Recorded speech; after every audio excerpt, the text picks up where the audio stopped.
Question लिखो। Right a brief note on uniform circular motion. અત્યાર સુધીના આપણે જેટલા પણ મોશન ચેક કર્યા બધા સ્ટ્રેટ લાઈન વાળા છે, રાઈટ? હવે જે મોશન ચેક કરવાનું છે કેવું છે? સર્ક્યુલર મોશન છે. સર્ક્યુલર મોશન હોય એની અંદર તમારો પાથ છે કેવો હોવો જોઈએ? ક્લોઝડ હોવો જોઈએ. તમારો જે મૂવિંગ કરવાનો પાથ છે કેવો હોવો જોઈએ? ક્લોઝડ હોવો જોઈએ. ચેક કરો તો નીચે તમને રેક્ટેન્ગ્યુલર દેખાય છે? યસ. તેનો પાથ આખો ક્લોઝ છે? યસ. ઓકે, એની બાજુમાં જો તો હેક્સાગોનલ દેખાયો? યસ. તેનો પાથ એ ક્લોઝ છે? આપણે તે ચેક કરો octagonal? Yes. Than next circle છે? યસ. તો બધાના પાથ હું કહી શકું કે આ સર્ક્યુલર જેવો જ છે એટલે કે ક્લોઝડ જ છે? Yes or no? ઓલસો એમાં ઓક્ટાગોનલ જે છે ને એ શેપને ચેક કરો. એક પોઈન્ટ થી બીજા પોઈન્ટ ઉપર તમારી ડાર્ક લાઈન તો હશે, જોડે જોડે ડોટેડ લાઈન પણ હશે. અને ડોટેડ લાઈન બધી તમે કનેક્ટ કરો ને એટલે આખો એક સર્ક્યુલર પાથ છે કમ્પ્લીટ થતો હશે, રાઈટ? તો એવા જે પાથ છે બધા કેવા છે? સર્ક્યુલર પાથ છે. અને એની અંદર જો તમે મોશન કરતા હોય તો એ મોશનને શું કહેવાય? Uniform circular motion. Uniform word આગળ યુઝ થયો છે એટલે કે ઇક્વલ ઇન્ટરવલ ઓફ ટાઈમ ઉપર તમે ડિસ્ટન્સ કેટલું કવર કરતા હશો? Equal. When the velocity of an object changes, we say that the object is accelerating. ગમે ત્યારે તમારો ઓબ્જેક્ટ મૂવિંગ કરે છે ત્યારે તમે એવું કહો છો કે ઓબ્જેક્ટ ની અંદર શું થયું છે? એસિલરેશન થયું છે. What is the formula of the acceleration? Changing velocity upon time. તો તમારી વેલોસિટી ચેન્જ થાય એટલે તમે કહી શકો છો કે એનું શું થાય છે? એસિલરેશન થાય છે. The change in the velocity could be due to the change in its magnitude or the direction or motion or both. એનું મોશન થાય છે, મૂવિંગ કરે છે, તેનું મેગ્નીટ્યુડ હશે, એની પર્ટિક્યુલર ડિરેક્શન હશે અને પોતે મોશન કરતો હશે ત્યારે શું થાય? એનું મૂવિંગ થાય છે, બાકી એનું મૂવિંગ થાય નહીં. Can you think of an example when an object does not change its magnitude of the velocity but only direction of the motion? Yes, તમે કહી શકો તો તમારું મેગ્નીટ્યુડ ચેન્જ નથી થતું પણ એની ડિરેક્શન ચેન્જ થાય છે, રાઈટ? હવે એ કઈ રીતના જો ચેક કરો. સપોઝ તમારી પાસે આવો રેક્ટેન્ગ્યુલર શેપ છે અને તમે અહીંયા ઊભા છો, બરાબર? તમારી મૂવિંગ સ્પીડ છે 20 મીટર પર સેકન્ડ. કેટલી છે? 20 મીટર પર સેકન્ડ.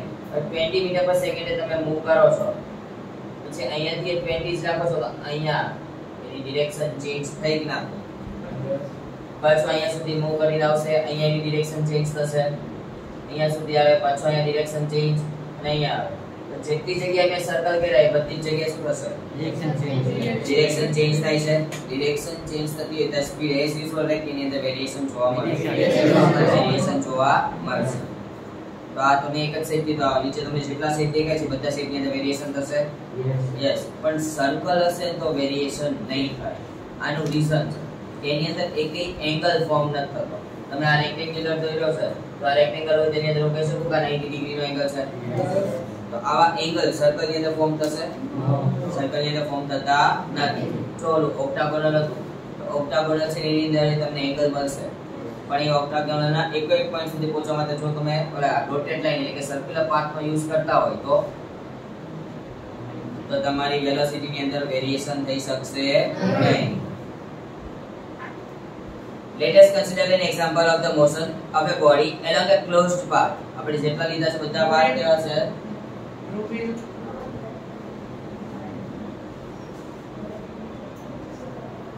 જેટલા લીધા છે બધા પાથ કેવા છે?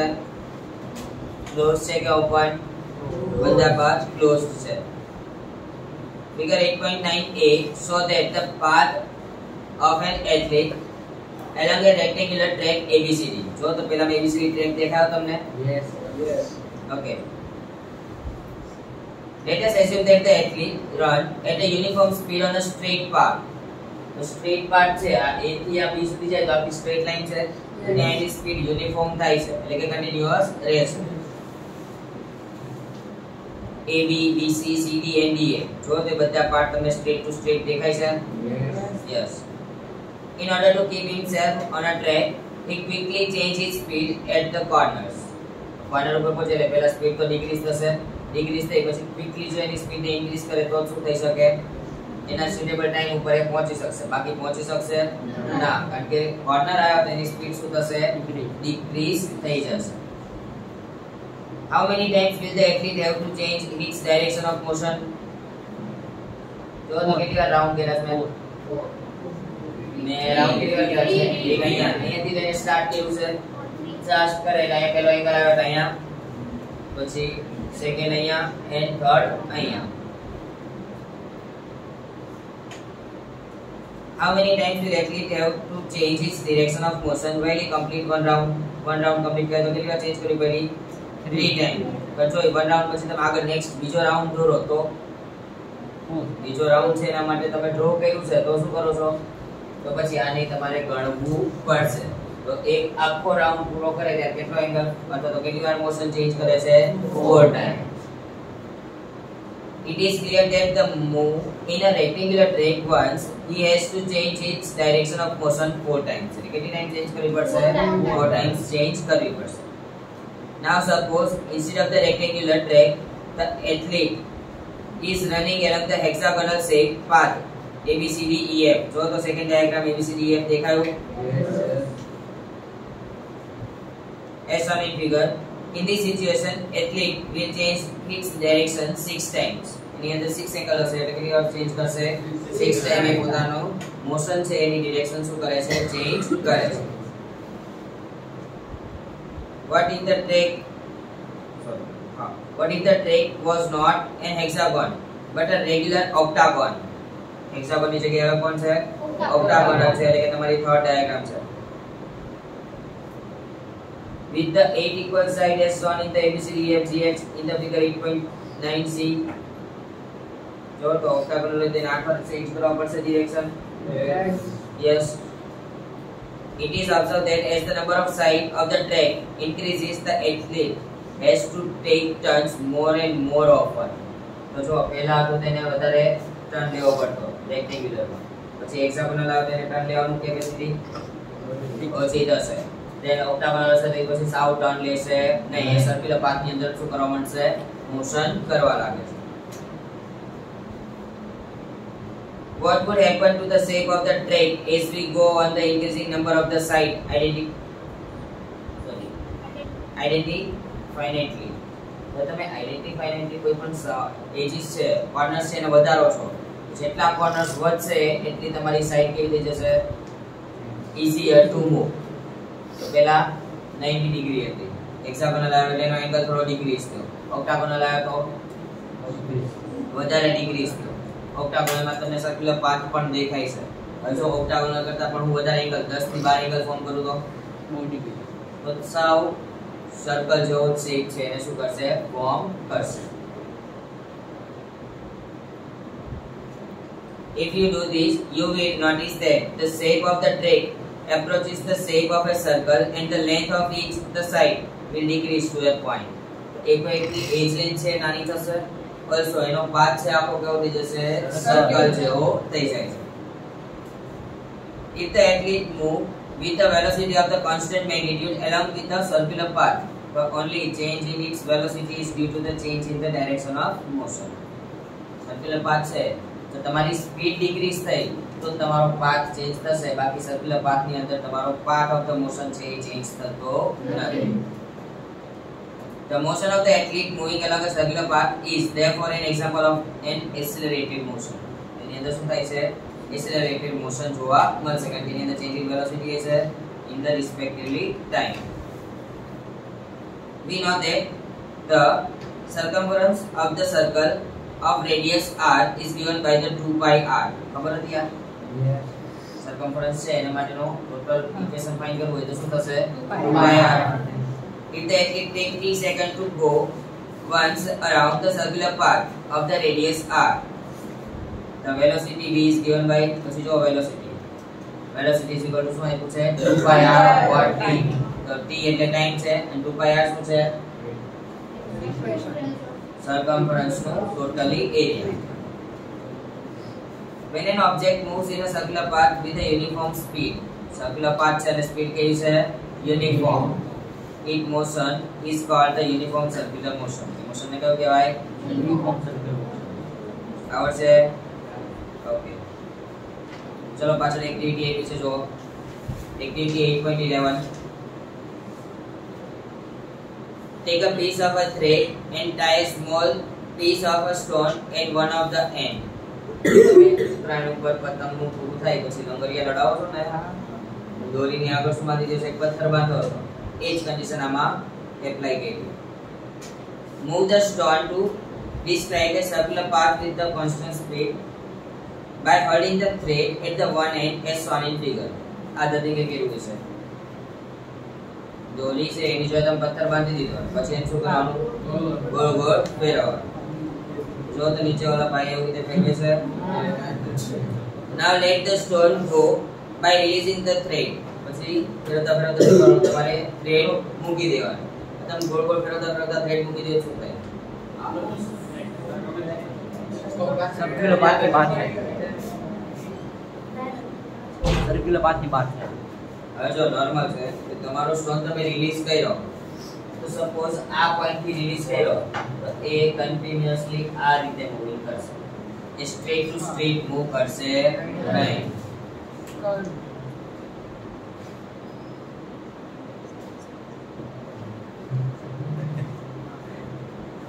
Can you tell the direction in which the stone moves after it is released? Yes, a tangential form ની અંદર decrease થઈને નીચે આવશે. By repeating the activity for few times and releasing the stone at the different position of the circular path. એકવાર north, એકવાર south, એકવાર east, એકવાર west, બધી બાજુથી એકવાર નાખી ચેક કરો. Check whether the direction in which the stone moves remain the same or not. Direction of the motion same રહેશે નહીં. એ શું થાય છે continuously change થાય છે. If you carefully note, on being released the stone move along a straight line tangential to the circular path. This is because the once the stone is released, it continuously move along the direction it has been moving at the instant. એક general case તમે બસ ની અંદર બેઠા છો બસ ચાલે છે બરાબર બસ running માં હોય એટલે તમારું બોડી પણ મોશન માં છે એવું જ ગણાય. પછી બસ અચાનક બંધ કરી દે અથવા તો બ્રેક લગાવી દે તો આગળ જાવ છો રીઝન કારણ કે ત્યારે તમારું બોડી લોજી શેમાં હતું મોશન માં જ હતું. તમે મોશન માં જતા તેસે ઓલા બ્રેક માં તરત તમે બધા ક્યાં મૂકેલું આગળ. સ્ટોન છે એ તો સર્ક્યુલર પાથ માં તમે રોટેટ કરો છો. સર્ક્યુલર પાથ ની અંદર તમે રોટેટ કરો ઇટ મીન્સ કે સ્ટોન નું મોશન તો કેવું છે સર્ક્યુલર જ છે. પછી તમે છોડશો તો કન્ટિન્યુઅસલી એ સ્ટ્રેટ લાઈન છે અચીવ કરશે નહીં. પણ એ કન્ટિન્યુઅસલી સ્ટ્રેટ લાઈન અચીવ કરવાની જગ્યાએ સર્ક્યુલર પાથ ની અંદર શું થાય છે નીચે પડશે. This shows that the direction of motion change at every point when the stone is moving along the circular path. circular path હોય એની અંદર તમે મોશન કરતા હોય અને કોઈ પણ જગ્યાએથી રિલીઝ કરો તો દરેકે દરેક જગ્યા ઉપર એની ડિરેક્શન છે કે મળશે અલગ અલગ જોવા મળશે. When an athlete throw a hammer or a disc in a sport meet. athlete throw a hammer એટલે પકડો ફેંકે નહીં ગોળા ફેંક બરાબર ગોળા ફેંક છે એ બીજું શું નાખે છે disc. He or she hold the hammer and the disc in his or her hand and give a circular motion by rotating his or her body. તમે આ જોયું હશે જે ગોળો ફેંક કરવાનો હોય ને એ લોકો શું કરે પહેલા એક બે રાઉન્ડ મારી પછી ગોળો ફેંકશે. રાઉન્ડ ફરવાનું રીઝન શું એની પાસે પહેલા જો ગો પર થ્રો કરશે એટલે ફોર્સ જનરેટ નહીં કરી શકે.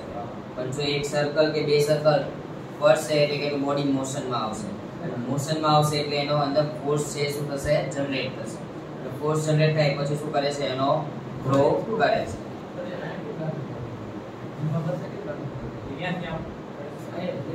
આ એક જ પોઈન્ટ એવો છે કે જે સૌથી સ્ટ્રોંગેસ્ટ છે shoulder.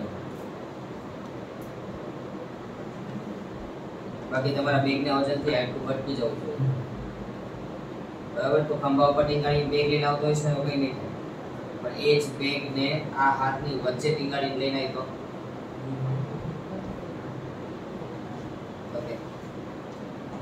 once released is desired direction, the hammer or disc moves in the direction in which it was moving at that time it was released. તમે જે જગ્યાએથી એને છોડ્યું છે એ જ ડિરેક્શનમાં શું કરશે મૂવિંગ કરે છે. just like the piece of stone in the activity described above. તમે એક્ટિવિટીમાં જોયું તો તમે જે જગ્યાએથી છોડો તો ત્યાંથી શું કરે છે ટેન્જન્શિયલ ફોર્મમાં જઈને પડે છે. સેમ ટુ સેમ આમાં તમે જે જગ્યાએથી રિલીઝ કરશો ત્યાંથી શું કરશે એના ટેન્જન્શિયલ ફોર્મમાં જઈને નીચે પડશે. There are many more familiar examples of the object moving uniform circular motion such as the motion of the moon and the earth. Obvious છે મૂન છે અને અર્થ છે એની આજુબાજુમાં આખું રોટેશન કરે છે તેનું મોશન કેવું છે સર્ક્યુલર છે અને યુનિફોર્મ છે. Satellite in a circular orbit around the earth. અર્થ ની આજુબાજુમાં સેટેલાઇટ છે ખબર છે ને એ આપણા પોતાના બનાવેલા સિન્થેટિકલી મેઇન બરાબર. તો આવા જે સિન્થેટિકલી સેટેલાઇટ છે એ પણ શું કરે છે એની ઓર્બિટમાં રોટેશન જ કરે છે. એની રોટેશન કેવું હશે સર્ક્યુલર જ હોય છે. A cyclist on a circular track at a constant speed and so on. Cyclist છે શું કરે છે સર્ક્યુલર પાથની અંદર પોતાનું મોશન કરે છે. આ બધા એના એક્ઝામ્પલ છે. ઓકે તમને જે મેં ક્વેશ્ચન લખાયો write a brief note on uniform circular motion એનો આન્સર પેજ નંબર 110 ત્યાં એન્ડમાં જે લખ્યું છે ને ડિફાઇન એની is called the uniform circular motion એન્ડમાં કઈ નથી આ બધું હા દેખાયું સ્ટાર્ટિંગ થી લઈને ત્યાં સુધીનું તમારે લખવાનું write a brief note on uniform circular motion તો ત્યાં સુધી. ઓકે નાઉ પેજ નંબર 111 એની અંદર જે તમને એક્ટિવિટી આપી છે ને એ એક્ટિવિટી ઉપર લખો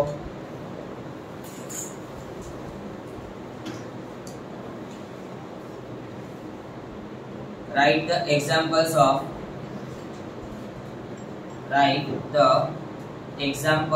of uniform circular motion.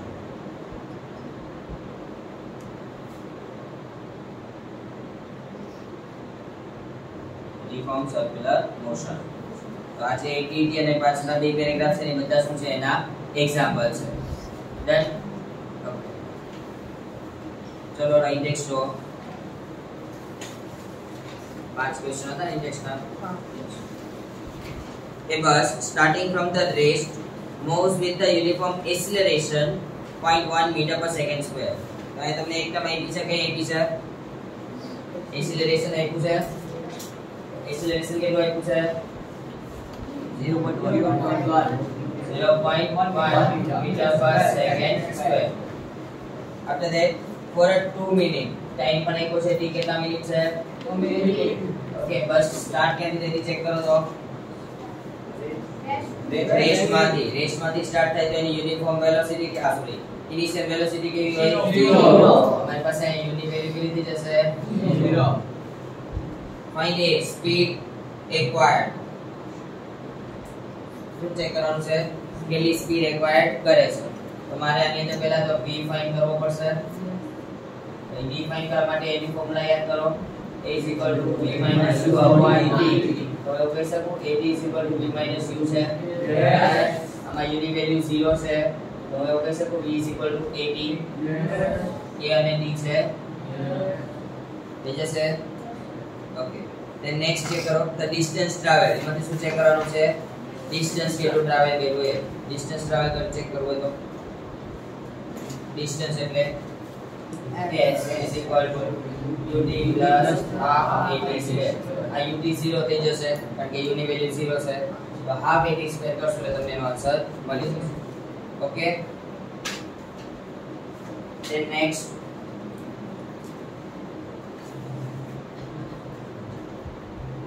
a train is traveling at a speed of 90 km/h and brake are applied as to produce a uniform acceleration minus 0.5 meter per second square. જો તમને અહીંયા index 1 then index 2 જો index 2 છે એમાં તમને ટ્રેનની speed આપેલી છે કેટલી છે 90 km/h.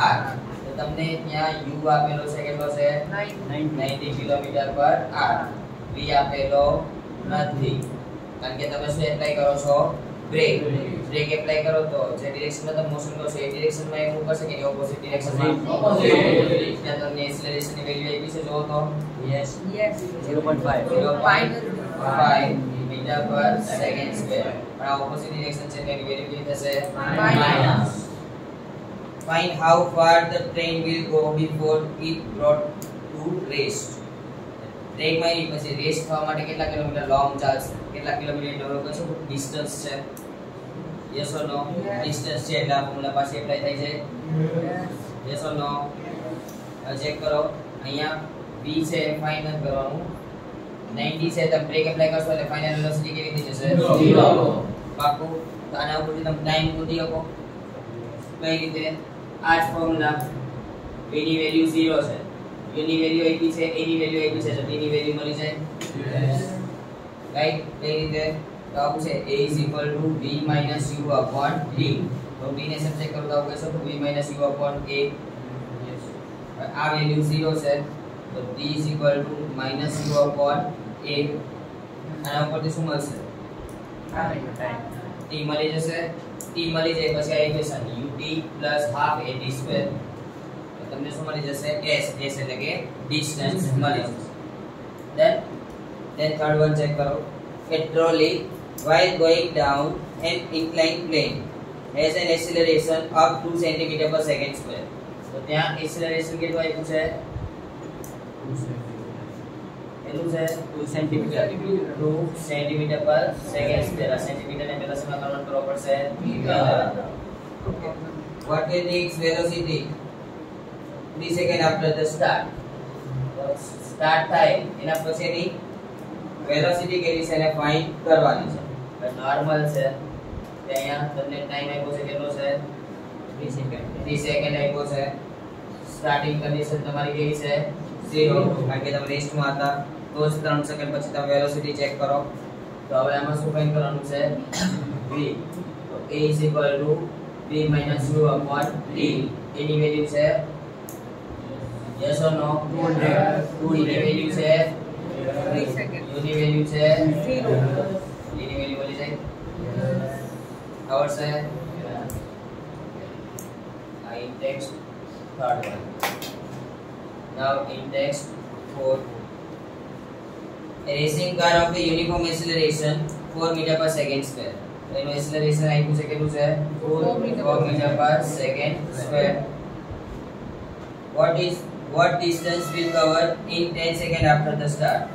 t આપ્યો છે કેટલો આપ્યો છે? 10 seconds. પાકું? હવે જો તો તમે યુનિફોર્મ સ્પીડ પર એક્સેલરેશન કરે છે, કેટલું ડિસ્ટન્સ કવર કરે છે 10 સેકન્ડ પછી. તો 10 સેકન્ડ પછી કેટલું ડિસ્ટન્સ ચેક કરે છે તમારામાં ફાઇન્ડ કરવું હોય તો કઈ ઇક્વેશન એપ્લાય કરશો? ડિસ્ટન્સ ફાઇન્ડ કરવાનું છે. ડિસ્ટન્સ ફાઇન્ડ કરવાનું કીધું એટલે એક ટર્મ આવે. આ ઇક્વેશન યુઝ થાય, આઈધર આ ઇક્વેશન યુઝ થાય. બરાબર? આ બેમાંથી એક ઇક્વેશન યુઝ થશે. આ બેમાંથી એક ઇક્વેશન યુઝ કરવું હોય તો આમાં v² ને u² બે જોઈએ છે કે, અને આમાં ખાલી u એકલો જ જોઈએ, a અને d તો છે. બસ એક ઇક્વેશન ટેબલ કહેવાય. u ગોતવો છે, u કઈ રીતના ગોતીશ? u ફાઇન્ડ કરવો છે, કઈ રીતના ફાઇન્ડ કરશો આમાં?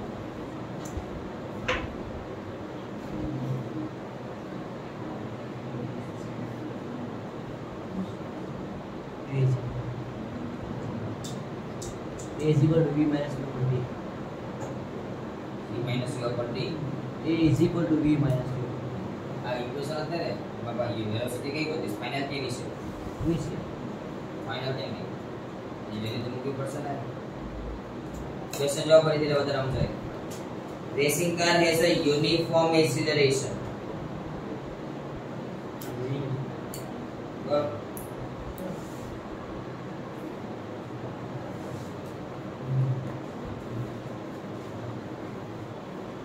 યુનિફોર્મ એક્સિલરેશન ક્યારે થાય?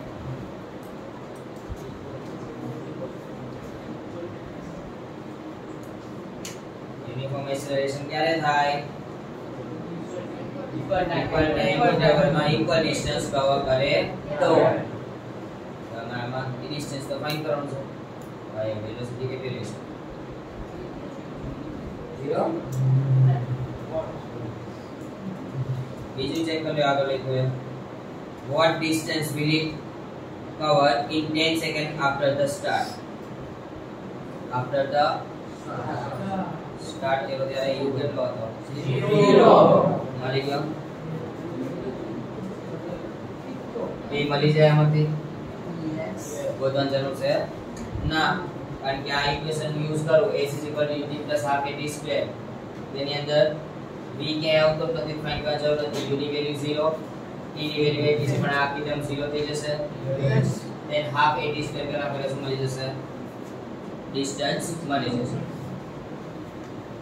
fifth one a stone is thrown vertically upward direction with a velocity of the 5 meter per second તમારી પાસે હાથમાં સ્ટોન છે તમે ક્યાં ફેંકો એને અપવર્ડ તો તમે ફોર્સ આપ્યો ત્યારે ઉપર ગયો ને તો ઇનિશિયલ કેટલું થઈ ગયું 0 ઇનિશિયલ કેટલું થશે 0 ફાઇનલ આઈપી છે જો 5 meter per second if the acceleration of the stone during the motion is 10 meter per second તો એ કેટલો આપ્યો છે 10 meter per second square in the downward direction what will be the height attained by the stone and how much time will it take to reach there જો આ તમે acceleration આપ્યું છે ને અપવર્ડ ડિરેક્શન માં જઈને એનું આપ્યું છે અપવર્ડ ડિરેક્શન એટલે હું કહી શકું કે ગ્રેવિટેશનલ ફોર્સ ની કરતા ઊંધી ડિરેક્શન માં છે ઊંધી ડિરેક્શન માં છે તો એક્સેલરેશન કેવું થશે માઈનસ પાકું એક્સેલરેશન માઈનસ થઈ ગયું તો એક્સેલરેશન ની ફોર્મ્યુલા જોવો તો તમે a = v - u upon t આની ઉપરથી આપણે t ને સબજેક્ટ કરીએ તો t = v - u upon a જોતા ત્રણ વેલ્યુઓ છે તમને ટાઈમ મળી જશે હાઈટ કીધી છે તો હાઈટ નો મીનિંગ એ થયો કે શું કવર કરે છે ડિસ્ટન્સ બરાબર તો ડિસ્ટન્સ ની ફોર્મ્યુલા એપ્લાય કરી દો તો એના માટે શેનું ફોર્મ્યુલા સુટેબલ થાય બરાબર કયું છે શેનું ફોર્મ્યુલા v² - u² =